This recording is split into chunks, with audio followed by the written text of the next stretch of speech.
Mwigizaji wa filamu nchini Tanzania Hawa Hussein Ibrahim alimaarufu kama Karin amefariki dunia siku ya leo Aprili 15, 2025 akiwa huko nchini India akiendelea kupatiwa matibabu yake ya tumbo.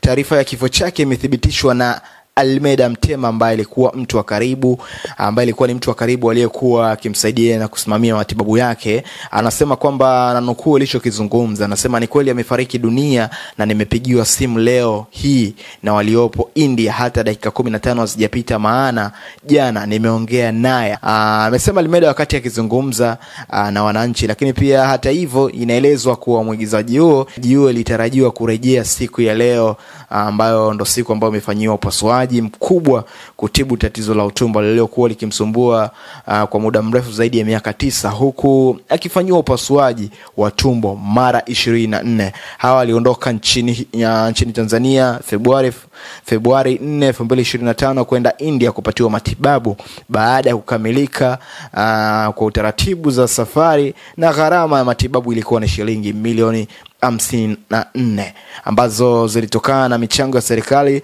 na taasisi mbalimbali. Hatimaye pia leo ndo imefikia hukumu yake ya Ibrahim na siku yake ya mwisho.